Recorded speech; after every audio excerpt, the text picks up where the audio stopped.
Entre o sopro do mar e o traço firme da história, Fortaleza nasceu como vigia do tempo. No século XVII, o forte de Schonenbuch se ergueu sob mãos holandesas, marcando o início de uma ocupação estratégica em terras que, pouco depois, voltaram ao domínio português e deram origem à nossa cidade. De vila discreta, cercada por dunas e caminhos de areia, Fortaleza cresceu ao ritmo das marés e dos sonhos de quem aqui fincou raízes. Tornou-se porto, virou ponto de encontro de culturas, expandiu avenidas, acolheu vozes e construiu uma identidade marcada pela resistência e pela criatividade. Hoje, 3 séculos depois, a capital cearense se impõe como protagonista, uma metrópole vibrante que pulsa desenvolvimento e alcança o maior produto interno bruto entre as cidades do norte e do nordeste do Brasil. A terceira maior população entre as capitais de estado, atrás apenas de São Paulo e do Rio de Janeiro. Fortaleza chega aos 300 anos como quem olha para trás com orgulho e para frente com esperança. Uma cidade que nasceu Fortaleza e segue sendo todos os dias abrigo, potência e futuro. E para conversar sobre o aniversário da capital cearense, eu recebo aqui na TV Terra do Sol o professor, historiador Juarez Leitão, membro da Academia Cearense de Letras e autor de livros sobre a memória da cidade. Muito obrigado, professor, pelo convite aceito por estar aqui na TV Terra do Sol. Muito bem, Fernando, e gostei muito da sua introdução poética, dessa crônica de abertura sobre a nossa cidade. Fortaleza que um dia o poeta Paula Ney descreveu como a loura desposada do sol, é essa cidade encantadora, que continua, apesar da grande metrópole, ter áreas de aldeia. Nós temos ainda hoje certos lugares de Fortaleza onde se reúnem as pessoas para o bate-papo, para os converscotes, para os fuxicos, para a boataria, quer dizer, como se fosse uma vila de antigamente, né? Então, Fortaleza, ela nasce há 300 anos e sobre a sua fundação existe uma querela que hoje o Instituto do Ceará tomou partido e nós estamos comemorando mesmo o 1726, né, os 300 anos, e não o 1604 do Soares Moreno. Então, essa controvérsia, essa disputa, envolveu os grandes historiadores do Ceará. Então, ficou decidido o seguinte, do lado de cá nós temos o Raimundo Girão, nós temos os outros historiadores, né, que optaram por Matias Becker. Mesmo porque o nome da cidade é Fortaleza, forte. E foi em torno do Forte Schonenburg, fundado pelos holandeses em 1649, que cresceu a cidade. A cidade se fez urbana, o aldeamento inicial, né, se urbanizou em torno do forte. Então, Fortaleza é esta cidade, bela, indiscutivelmente bela, dotada pela natureza, de uma praia exuberante, né, de um litoral muito bonito, né, uns pequenos morrotes, né, o morro do Marajaíbe, onde tem o primeiro sítio, como é um dos primeiros sítios, que é onde está instalada a estação ferroviária, a Santa Casa de Misericórdia, a cadeia pública, que é a Insetu. Esse é o primeiro sítio, ele está no Morrote, Marajaíbe. Embaixo está a primeira praça, a Praça da Sé, onde está hoje a Catedral. Ali nós temos, esse sítio, tinha a primeira Câmara Municipal, estava ali, né? Durante muito tempo funcionou o Fórum Clóvis Bevilacqua, que depois foi transferido para Água Fria, mas esse é o outro sítio. Esse sítio, ele toma Sena Madureira, ele se estende até Sena Madureira, onde num outro piso está a Rua do Rosário. E tem um prédio que compõe essas duas distâncias. Nós temos no nível da Rua do Rosário, nós vamos ter a Praça dos Leões, vamos ter o Hotel Brasil, a antiga Assembleia Provincial e o Hotel Brasil atrás dela, onde se hospedavam os deputados, né? Então nós temos nesse nível do Palácio da Luz, na sua base da Rua do Rosário. Então, nesse mesmo nível, nós temos a vizinha Praça do Ferreira, né? Professor, quando é que Fortaleza deixou de ser esse lugar de fortaleza e começou a ter uma identidade própria do ponto de vista urbano, cultural? Olha, Fortaleza, durante muitos anos, ela foi reduzida a Rua Princesa Isabel até a Dom Manuel.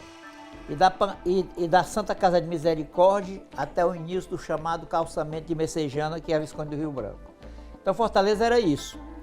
Fora desse quadrado, existia o quê? O seminário da Prainha, construído, inaugurado em 1864, né? O Colégio da Imaculada desse mesmo ano, um ano de diferença, e o Colégio Militar, né? A Escola Militar, a antiga Escola Floriana. Pois bem, isso era Fortaleza. Se pensou que Fortaleza cresceria no rumo da Barra do Ceará. Então, mas aconteceu uma coisa. A Avenida Francisco Sá se encheu de fábricas e as chaminés espantaram a população. As pessoas que tinham alergia não podiam morar ali. E muitos deles procuraram se transferir para as matas do Outeiro, que era o outro morrote, outra elevação, que começa a partir do Náutico Atlético Cearense, e que vai estar sofrendo uma elevação. E ali eram chácaras, se constituíram muitas chácaras, muitos sítios. Um lugar aprazível, né? Então o pessoal começou a se transferir para lá. Uma pequena aldeia. Uma pequena aldeia, aldeota, né? Aldeota. E essa aldeota foi crescendo, Fortaleza foi crescendo por leste, então, até emendar com um outro município, o município de Messejana, a antiga aldeia da Palpina, e que foi município até 1928, né? Então, terminou emendando, né? Agora, professor, historicamente, a cidade, apesar de ter sido fundada na praia, ela sempre teve um olhar mais para o interior, ao contrário do que muita gente pensa. Os prédios históricos, como a estação ferroviária, a Santa Casa, a fachada é voltada para dentro, né? Para dentro. É porque durante muito tempo, até 1915, Fortaleza nunca foi atraída pelo mar. Só se ia ao mar para pegar o vapor. Como nós não tínhamos porto, nós não tínhamos profundidade. O nosso litoral é raso, é muito raso. Então nós passamos 100 anos construindo o Porto do Bocoripe, escavando para poder ter um porto. Por isso os pontilhões, aquelas pontes, né? Para se pegar o vapor lá dentro do mar, lá na frente. Se pegava um saveiro, uma jangada para poder chegar ao navio. Isso com todos os percalços, acidentes, ele caía todo enfatiotado para viajar, caía no mar muitas vezes e tudo mais. Até que chega aqui, por volta de 1914, 15, um pernambucano chamado José Magalhães Porto. Esse José Magalhães Porto, ele vinha representando uma firma inglesa, Rosberg Company, que comprava peles, caprinas, bovinas, ovinas e até peles silvestres de jiboias, de veados, de onças pintadas, né? E ele descobriu uma coisa, que havia uma separação entre a cidade e o mar. Não existia o banho do mar, não existia essa atração. Então ele falou com o prefeito para retirar a duna que separava o mar da cidade. Retiraram a duna e surgiu a Praia de Iracema, onde ele construiu o futuro Estoril, né? Que em homenagem à mulher dele, uma sobralense, porque ele foi vender peles, comprar peles no interior, e lá encontrou, casou com uma moça da família Frota, que era chamada de Dona Moreninha. Então ele vai e constrói uma casa na praia de Iracema que chama de Vila Morena, que é o Estoril, né? Então, o Estoril de hoje, né? E a Vila Morena tem toda uma história. Recentemente fizeram um documentário sobre a Vila Morena, né? Porque ali tem muita história por detrás da... Mas esse homem foi José Magalhães Porto, que tem a origem dessa família Porto de Fortaleza, né? Do desembargador Hernani Porto, da dona Miriam Porto, esposa do Gonzaga Mota. Ele é o avô dessa gente toda. Ele é o inventor do banho de mar em Fortaleza. É uma coisa impressionante isso. A gente acha hoje, como é que em Fortaleza os fortalezenses não tomavam banho de mar? Não existia essa atração, tá entendendo? Então ele inventou o banho de mar. Já pensou? A própria construção da Santa Casa, as pessoas passearem no passeio público era para o mar levar as doenças, né? Ficar... Já tinha o costume, inclusive, de tomar o banho, mas se existia essa lenda urbana de que o banho de mar ele era saudável para várias infecções e moléstias e tudo, né? Agora, veja só, o passeio público foi a primeira praça de referência de Fortaleza, porque ele tinha 3 planos, ele não é aquilo que é hoje, né? Ele tinha 3 planos.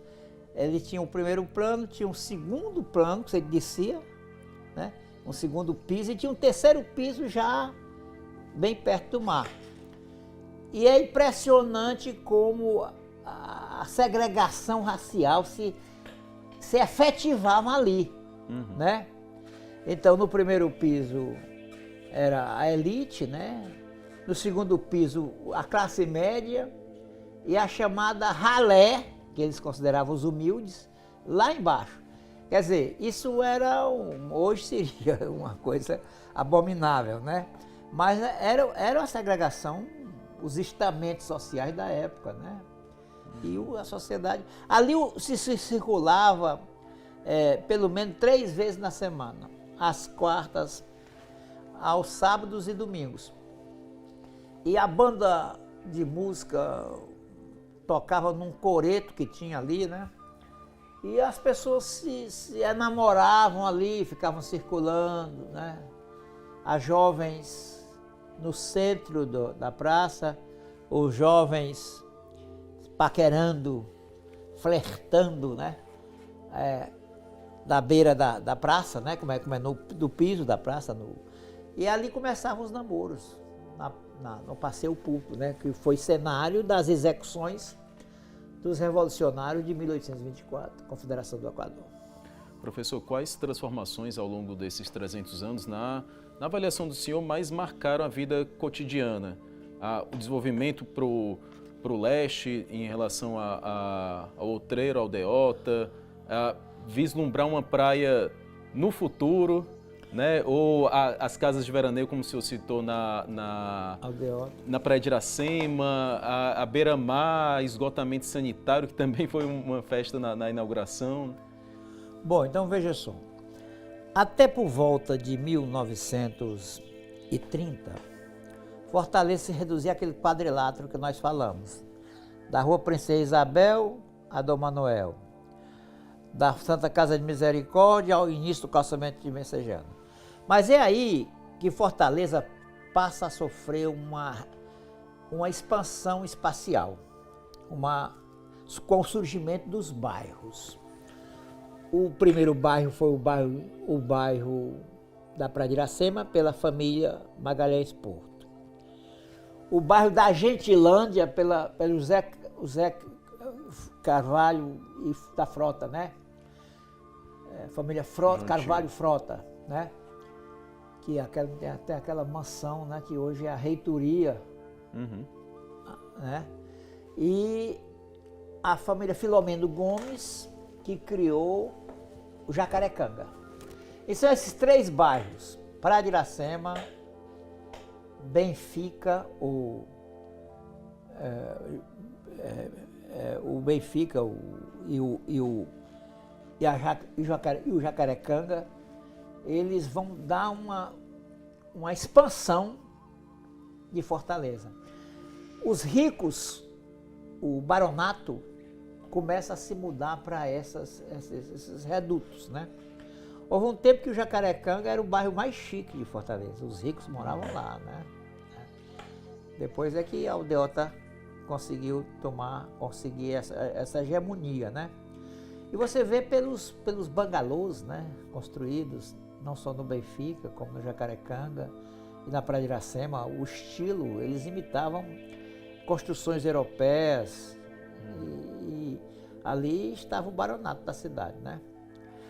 Fortaleza, a partir de Plácido de Carvalho, que era um rico de Fortaleza, um comerciante, tinha casa Plácido, e esse homem também constrói, ele faz uma acomodação, uma revolução urbana em Fortaleza, porque ele constrói o Majestic, que era um prédio que tinha cinema, tinha tudo, e tinha também acomodações para hóspedes, né? E embaixo tinha um café formidável e tudo mais, famoso na época. E ele constrói um hotel de luxo, o Excelsior Hotel, com 8 andares naquele tempo, um prédio de alvenaria de 8 andares, era uma temeridade, né? Se ele construir um prédio de alvenaria de 8 andares, né? Então ele muda a feição da cidade, né? E aí a gente vendo, quando você vem chegando de avião, que você olha a cidade, você nota que a cidade do centro, ela segue as avenidas enormes, né? Essa rua Senador Pompeu, ela sai aí, ela vira Expedicionário, ela atravessa o Mudubim, ela vira estrada, e tá entendendo? É uma reta, que lá vai. Dom Manuel, vira Guanabi, vira BR. Pois bem, então a partir como os raios da formação urbanística da cidade são impressionantes, como se a cidade tivesse sido planejada, né? Então, foi desse jeito que se formou Fortaleza. Pessoal, a gente está chegando nos momentos finais.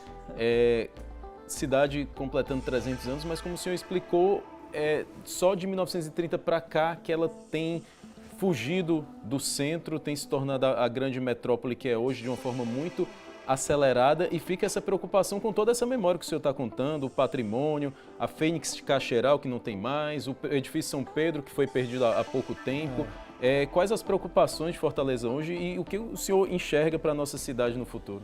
Olha, Fortaleza criou uma sociedade muito evoluída, muito criativa. O cearense, que é o resultado de uma miscigenação muito grande, dos árabes, dos judeus, dos ciganos, além do povo, do habitante primitivo, o índio, e o negro que veio depois, o português.